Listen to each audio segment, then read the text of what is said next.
There's a specific kind of person that we see again and again in clinical work, in the comments or in this channel. And honestly, if I look in the mirror at the profession I chose, that shows up as well.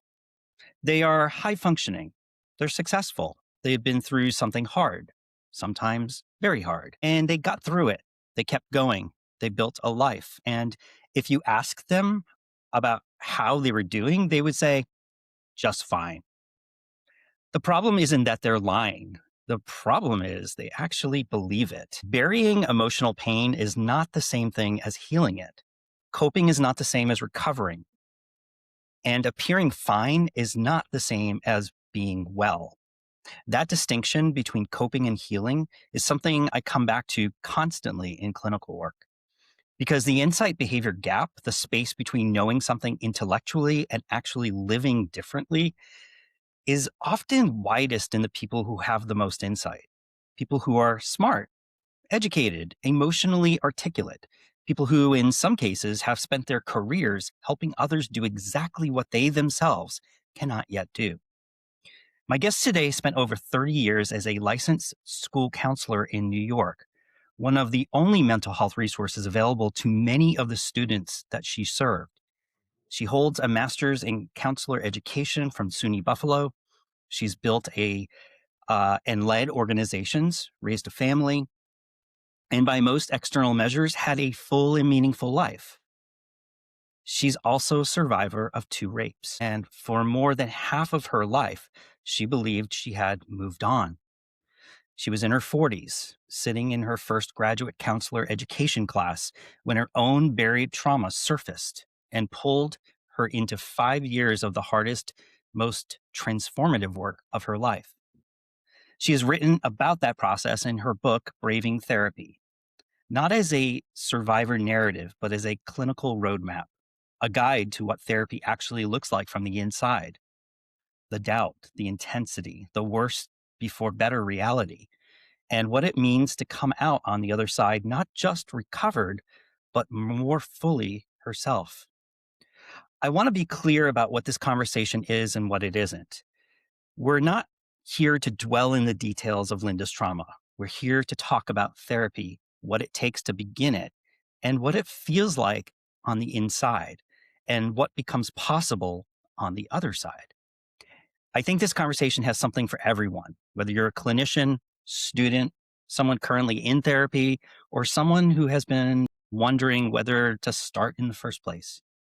Linda, I want to welcome you to Metatherapy. Oh, it's good to be here, Dominic. So you spent over 30 years as a school counselor helping young people through crises, doing ongoing personal counseling, being the mental health resource for a pretty large community. When did you first recognize that you had been doing that work while carrying something significant that you yourself hadn't fully processed yet?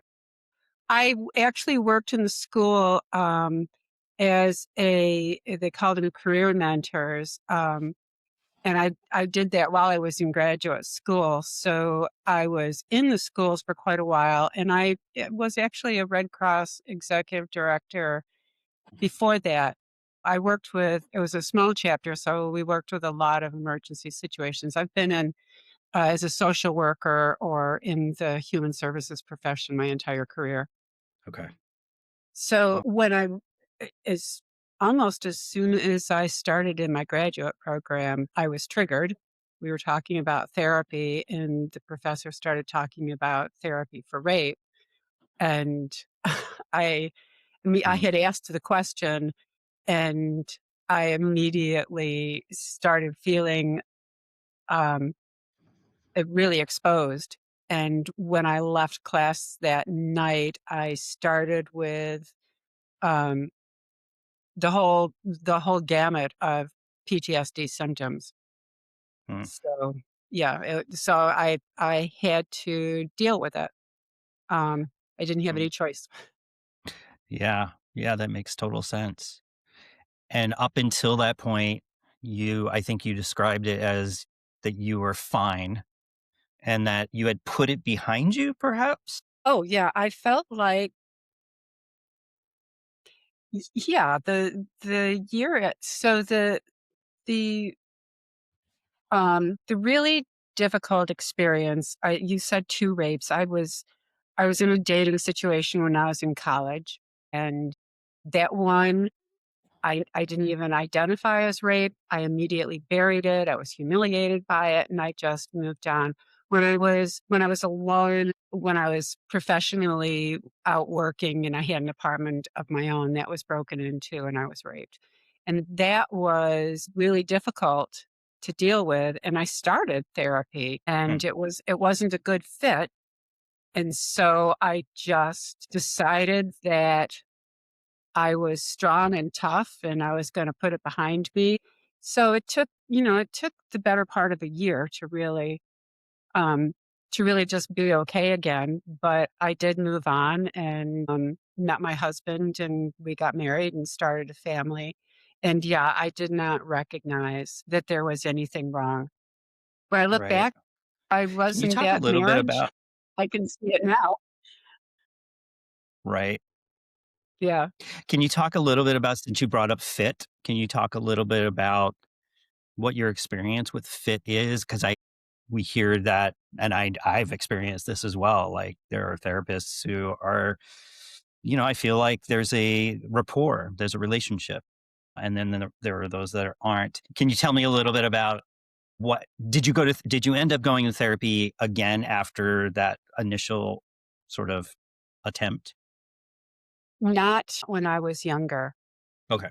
It was actually 18 years from the time I was raped until I was in my graduate program. And the first time I went to therapy was within 6 months after, um, after I was assaulted, and it didn't feel good at all.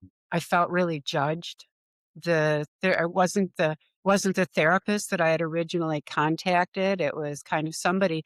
This therapist had kind of moved in, decided she was the best fit for me. She directed the therapy. It was Hmm. just all of the things that you don't want with somebody that needs to with a client that needs to be in control. And when you have a trauma, the one thing you really need is to be able to control what's happening with you and this particular therapist. And people will recognize that there are some therapists that lead the conversations, that ask a lot of questions. Hmm. And when you as a client need to be in control, that doesn't feel good. So Right.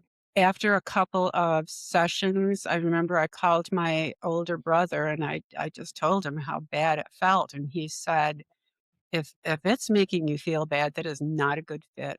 And Hmm. so so I just stopped going and, Your and brother moved gave you, on moved on with life and things settled down and yeah, a yeah, lot of sounds like, people do that. Yeah.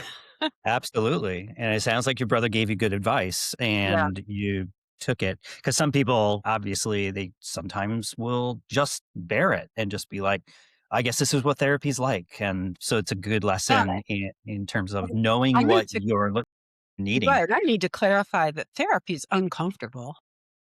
For sure. If it's uncomfortable, you're working on the stuff that needs to be worked on.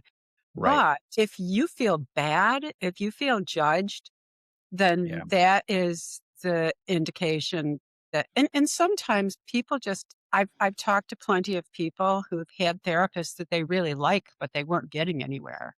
Hmm. So, yeah, all of those are good indications that Right. maybe somebody else would be a better fit. Absolutely. So 18 years passes. You're in the beginning of your graduate program. How did you, I mean, based on that experience, how did you go about navigating finding the right fit? Finding the right fit. Um, yeah, I was very intimidated because I was so upset and angry about feeling judged by a therapist Mhm. that I was not interested. I was not interested in pursuing therapy, and I was in a counseling program. Right. It um, and it was before you could just easily look things up on the internet. So I Mm. used the phone book. I found a number of names of therapists who had sexual assault as one of their and trauma. Hmm. as areas of their expertise. And I just contacted a bunch of different psychologists and talked with them Hmm. on the phone. Right. I meant to say one when I talked to the therapist that I ended up going to see, it felt like a good conversation. He suggested I come in and we talk, and then I make a decision if that felt right. So that's what I did. Okay. That's great. How long did you end up working with him? I was in what I would call intense therapy for 4 or 5 years because I was all of the things. I was very resistant. I wasn't going to there were things about myself I wasn't going to talk about. I Hmm. had all of this inner dialogue going on that I would put in journals at night, Hmm. but I was just so frozen from being able to reveal myself that it took a long time to I never talked about the date rape for several years. He didn't know what had happened, but he knew something had happened, and I just was so humiliated. I was never going to talk about that or admit, the part I played in it. Yeah. So it was a long time. Then, as with a lot of people, I still see him maybe once a year. I'll go in and just check up if things are going rough for a while. But intensely, it was probably about 4 or 5 years. 5 years. Yeah. And how long was your master's program? It was a 60 credit hour master program. So I got the first part of it done where I was able to actually start working as a counselor in 2 years. And then I completed the rest of the credits over the next couple of years. Okay. So it was 4 years of part time. So it was pretty much parallel. These two things were Oh, yeah. happening sort of Yeah. back. It was Like, fascinating, honestly. Um, I can imagine. Can you talk a little bit about that simultaneous process and what it must have been like learning about these, like how the brain works and how trauma works and so forth and so on, and at the same time be working through your own stuff? yeah. Because the PTSD symptoms can be kind of crazy. I was having not only re-experiencing, but I was having these strange sensations that I couldn't figure out, but they would pop up at the oddest times. And when I was sitting in my therapist's office and we were talking about things and I would be what was interesting too was that as I would be doing things, he would be commenting on what I was doing. Okay. So that he was drawing my attention to it. I was like and because I was like there were a lot of anxiety things that I was doing, I would Hmm. always have to have a bottle of water with me, and I would unscrew the cap, and then I would screw it back on, and Hmm. unscrew the cap and screw it back on, Yeah. and he pointed that out one time, Hmm. that when I was shutting down, I was just screwing the cap back on the water bottle. Right. And there was a time when I had to get up and go across the room and stood by the window Hmm. because I was feeling so anxious about what we were talking about that I just needed to get as far away as I could in the room. And all of those things, and when he would draw my attention to it, in my head, I was not only experiencing what was happening, but I was going, "Oh my gosh, this is fascinating. This Hmm. is fascinating how our minds work." And I'm getting to experience it and understand what it feels like inside to go Hmm. through those sensations and the way that I was thinking. And so I was kind of, while I was sitting in therapy, having all of those feelings of any client that's in therapy, I also Hmm. felt like I was a fly on the wall watching the whole thing. And Sure. I paid very close attention to him. And I found over the years, as I was working with students in counseling, Hmm. that there was a lot of mirroring that I was doing. Hmm. I can imagine. And I can imagine if you think about empathy as like a bank, I can imagine you filling up that bank up as time went on because you are personally experiencing, you're learning, and you know in the back of your mind, I'm going to be applying this to helping other people as well. And Yeah, having that. I don't know if I was thinking about I'm very curious about what makes people tick. Hmm. And I was just kind of amazed that about not only how we operate, but that I was actually feeling that myself. It was Hmm. actually happening to me.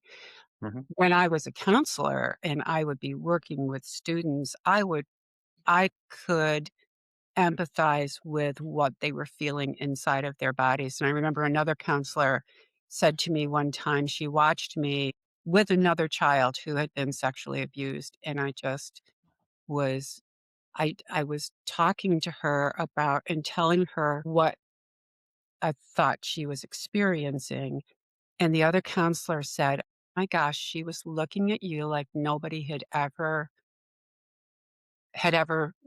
experienced had ever known what she was going through." Right. And I was telling her from my experience. Right. So, yes, that was very helpful. That's so moving to hear that. Yeah. Yeah. You, in your book, I think you referred to a professor early on in your program saying that therapy would get worse before it got better, Uh, and that's something that stuck with you, is that right? yeah, well, he said it, and I had asked the question, is there a time when therapy this is what I was looking for. I was looking for him to say, "Yeah, there are some bad therapists out there." So I said I asked him because I Right. still was mad at this therapist almost 20 years later, and so I said, "Is there a time when you feel bad in therapy?" Mhm. And he said, "Well, in the situation where you have a rape in your past that is just been buried and you've moved on with life and then you go to therapy, that's going to be really hard to work through that. And so therapy Mm. is going to be really hard before it gets better." Right. So working through those things was really hard.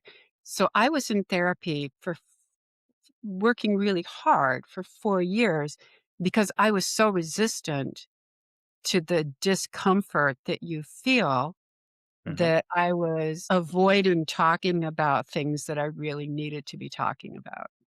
Mm. It was uncomfortable and Mhm. hard for a long time for me. Yeah. Yeah. In some ways, it was a I wonder, do you look back on it now and go, "My protection," whether I don't know what terms you typically lean into, but your protectors or your defenses or those things that helped you survive were actually really strong, which is what probably was a factor early on in taking that time to get there. Oh, yeah. And when you did your introduction and you were talking about people who are pretty accomplished and often they're the ones that have the most difficult time, it's interesting because when I would have done book talks and Mhm. I talk about the negative voice that you a lot of times have in your head that you're beating yourself up with because, there's always that, "How could you be so stupid? How could you have screwed that up?" And you're too embarrassed to talk about it. You're gonna keep that stuff buried because you've got everything covered.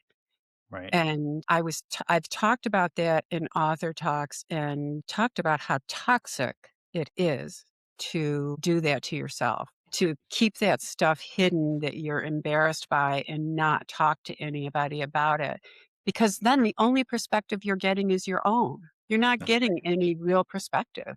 And I see very accomplished people in the room shaking their head, yes, because right. Mhm. that's exactly what they do.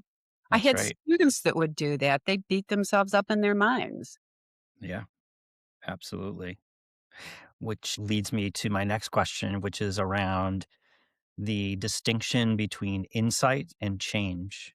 So, a lot of people, as you know, will go into therapy, they'll go to a school counselor, they'll look for help. And they're like, if I just get some insight as to why I tick, as you said, Right. right? Then I'll be free of it. I'll be happy forever and my mental wellness will be through the roof, right? What did you learn in your experience about the relationship between insight and actual change? There are some things that you're saying that are are kind of funny in my relationship with my therapist, Ryan, because I was one of those people that I wanted to figure it out. I wanted to understand why. And he would say, well, we can talk about why, but that is not going to fix the problem.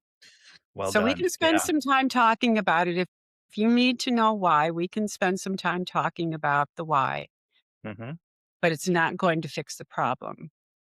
You Right. fix the problem by working on it. And working on it is uncomfortable sometimes. Hmm.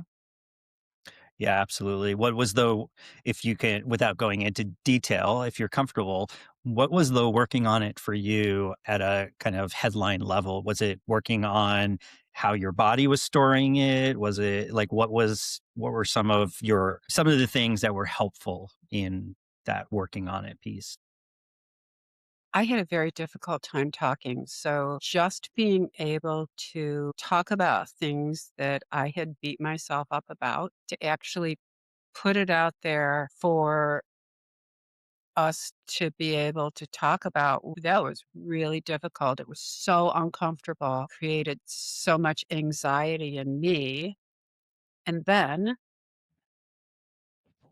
you know, a good therapist has unconditional positive regard and perspective that Hmm. you never give that grace to yourself. So you're suddenly, for the first time, getting grace from somebody that we are human. And when I finally started talking about that date rape that occurred, for starters, it was several years before I even recognized that that's what it was. Right. But then he said to me, "How old were you?" And I said, 19. He said, "So you were a kid."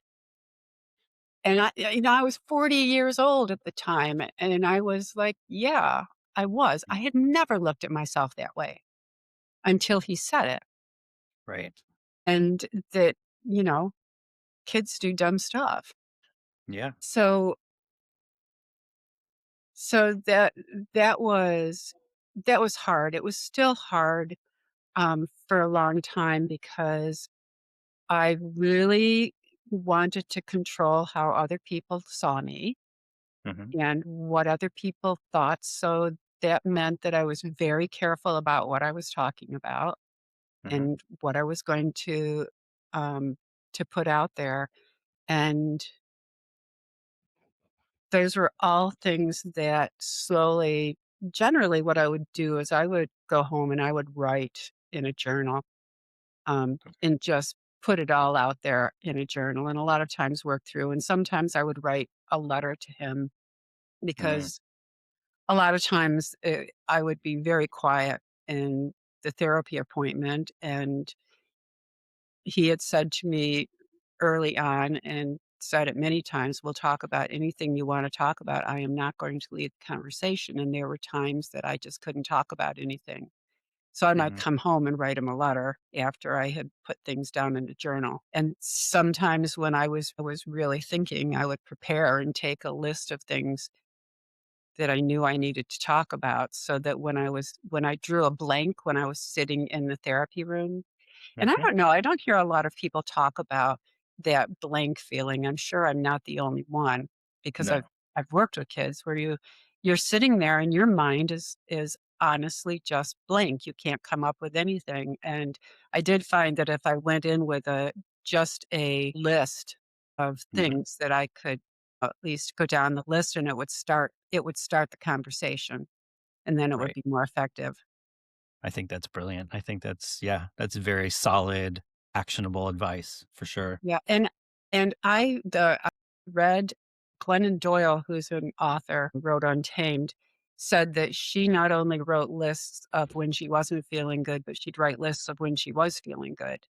Mhm. So that going into therapy, it's Mhm. not all bad. There are Right. things that are going well, and the stuff that's going well is important to talk about too, because you got to grab onto that.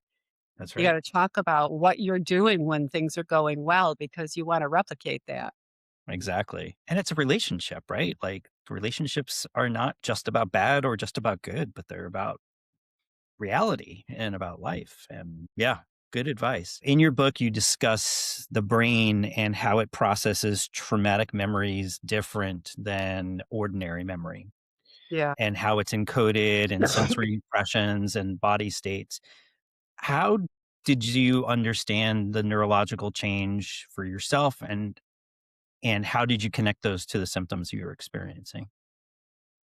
So I immediately, because I was in graduate school, I had access to the graduate school library. And so I was reading white papers on trauma and PTSD and all of that. There was a white paper that described memory as biology plus biography equals memory. Mhm, And the biology is the sensations that you feel when something happens. That's what your body is actually feeling. And the mhm, biography is the story you put to it. It's the narrative, the words, and you put the narrative or the story together with the sensations, and you store it properly where it's supposed to go in your brain. mhm, And with trauma, especially with me, it's like that stuff is too uncomfortable to think about the the feelings that you had while it was happening. It's so out of your control, and it's so uncomfortable to think about that you just shove it all away. At least I did. Some people don't, but right. that's how I moved on. Mhm, And so it was stored in wasn't stored properly. It was like misfiling all mhm, sorts of papers that come flying out when you pull out something that it was stored next to. So when I started to understand how it had occurred in me, I didn't realize that I had become really numb to emotions over the years, mhm, but emotions were pretty scary. And and there were little bits of realization that would occur when I was in that first class before I got triggered. They were talking about emotions, and it was a small class. It was summertime. There were probably a dozen of us that were sitting around a table, and most everybody were very emotional in what they were talking about. And there were a couple of us in the class that were real cognitive thinkers. We didn't let emotions play into it. mhm, What I realized is when I would talk about something emotionally, I wouldn't even claim it for myself. I would say it's a feeling of being scared. Or, if somebody yeah, asked me how I felt about something, I would say, well, it's a feeling of, and as we were talking about emotions, I thought, well, that's weird because it was uncomfortable to say that I felt the emotion. mm, So by the time I was in therapy and it was cognitive behavioral therapy. okay, First few times we went through stuff, and Ryan Ryan was great, and I think he may have done it too because he knew I was in a counseling program in grad mhm, school. He said, if you'll notice, we went through just details of what happened, and then we went through what you thought about it, and then the last time we talked about it, we talked about how you felt about it. mhm, And all of those, when we would get to how I felt about it, it would be more of what I thought about it. And it was mm, very difficult to mhm, actually talk about my feelings. But what started happening after that was I started getting this really creepy feeling in my back when I would be out in the dark. mhm, It's kind of like people describe it as the heebie jeebies, mhm, where you get that creepy sensation in your back, like mhm, somebody's creeping up on you. right, And that went on for weeks. And I don't know what this is. It's like when I'm out at night, I get this feeling. It's awful. And then I realized that it was the same feeling that I used to get sitting around a campfire when we were telling ghost stories. And I would feel that feeling in my back and feel like somebody was behind me, and I'd wanna turn around and look, but, when you're with a bunch of kids, you don't wanna turn around because then they'll laugh at you because they'll know that you're scared, so you mhm, don't, and we just have that really creepy heebie-jeebies feeling in your back. And I realized that that was the feeling, and the emotion that goes with that is dread mm, because you're so scared of what's about to happen. right, And so and that was another one of those, my gosh, this is it wasn't awesome, but it was awesome that I was putting all of that together and realizing yet another unusual thing that we will do, that doesn't seem to make sense, and that Mm, it's the tricks our minds play on us. that's right. Yeah. So, yes, that was really the first time that an emotion reared its head and I didn't recognize it for a long time. It was the Mm, sensation without the explanation. right. Right. So your book, Braving Therapy, I believe a big part of it, or in a big way, you talk about trust and not just trusting your therapist, which you've already indicated you had to build into or lean into, but also trusting the process. How did that go for you? How did trust develop for you? And what's one thing that kind of stands out as what helped you kind of maybe make movement in that trust?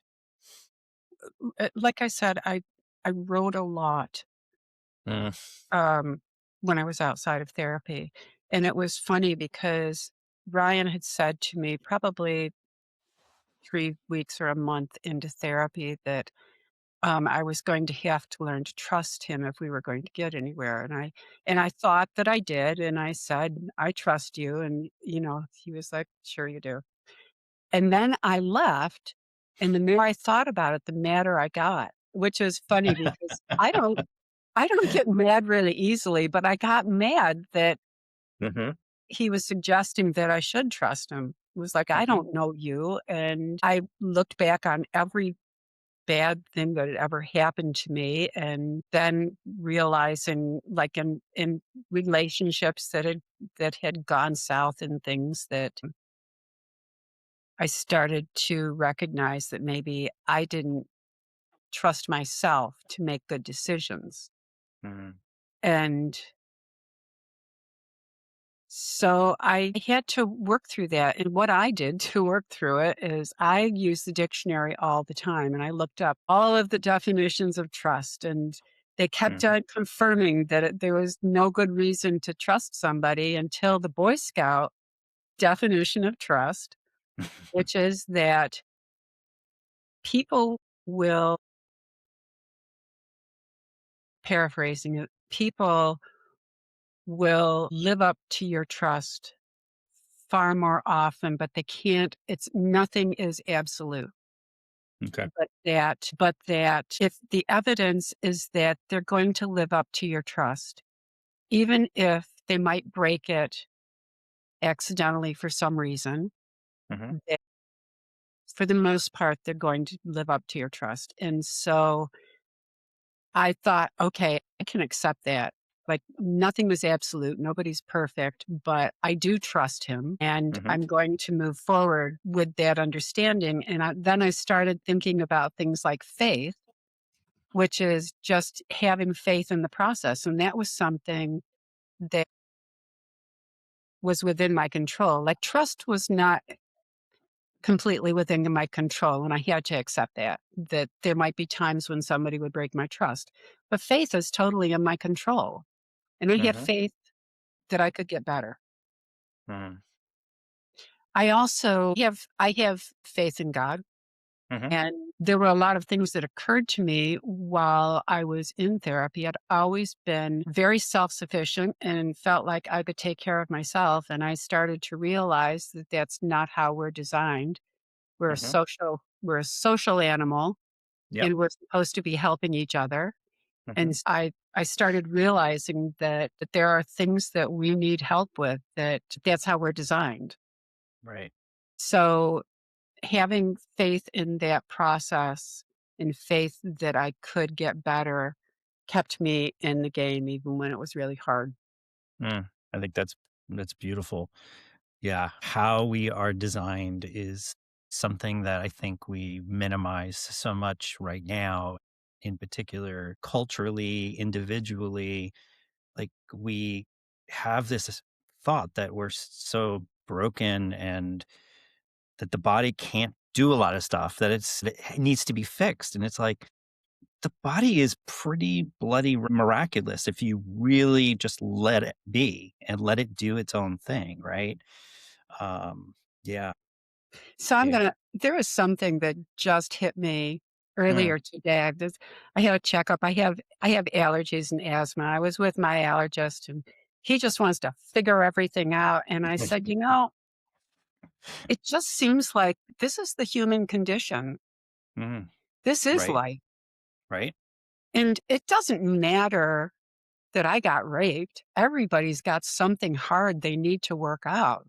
Mhm. But that is the human condition. That's our life. I think that's the adventure. The adventure is not having an easy life. The adventure is all of the stuff you learn when stuff gets hard.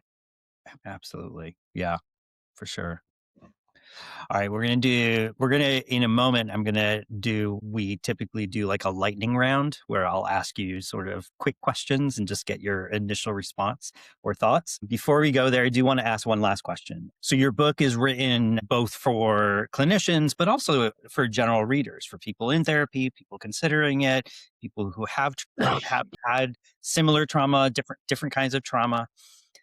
But in particular, what would you want clinicians to hone in on in your book? If you were to kind of give advice to those therapists out there, what is the one message you want them to kind of pay attention to? Uh, I think for clinicians, I think when I gave the manuscript to my therapist, because I wanted to make sure that I wasn't misrepresenting him, since I put words in his mouth, um, I had the feeling that he was like, "Oh, that's what she was thinking about." Like, understanding how much that and there people are talking about the shadow self, the part Mm, that we're protecting inside of ourselves that we're not going to let out. That a lot of times I don't know that a lot of times therapists know that we know what we're protecting. But mhm, I knew what I wasn't gonna talk about, and I think there was a psychiatrist that reviewed the book on Amazon and said that, that it was kind of an eye opener of the things that a patient was thinking at mhm, that time. I knew this psychiatrist, just I had met him before, and I told him I was writing a book and he about my therapy, mhm. and he said, "I would never tell anybody what I talk about with ther." That's funny. Yeah, but I think just that understanding that the struggle for a lot of us, there were things I didn't realize in my therapy that I had felt like I was going to die. I didn't remember that until I was in Mhm, therapy and we had talked for several months. mhm, But I did know that one of the reasons it was hard for me to talk was because there was stuff I wasn't going to talk about. And that was all stuff I did know. And I think that understanding that that's really important for people to have control mhm, and that it's so important to be completely accepting of other mhm. people, whatever they're going through. Yeah. 'Cause life is That un tough. that unconditional positive regard, as you mentioned. Exactly. Yeah, Yeah, for sure. All right, are you ready for lightning round? sure. All right. So, question one, the best thing that you can do before your first therapy session? I think I think at this point, looking back on it, making just doing some journaling and Mhm, taking it with you. mhm. Take a little notebook with you. I always had something to write on because when things come up in your mind, write them down and then take them in. It does help the conversation. Absolutely. I love a notebook. Love a notebook. What's a common belief about therapy that you now think is just wrong? Oh, it is not a how do you feel? And a lot of Ah, people think that, that's right. Yep. you know. Good. The one thing you wish your therapist had told you during session one. Exactly how long the sessions were.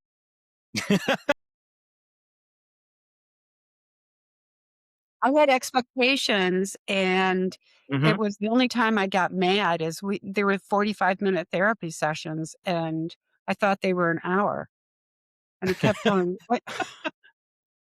So just like practical stuff.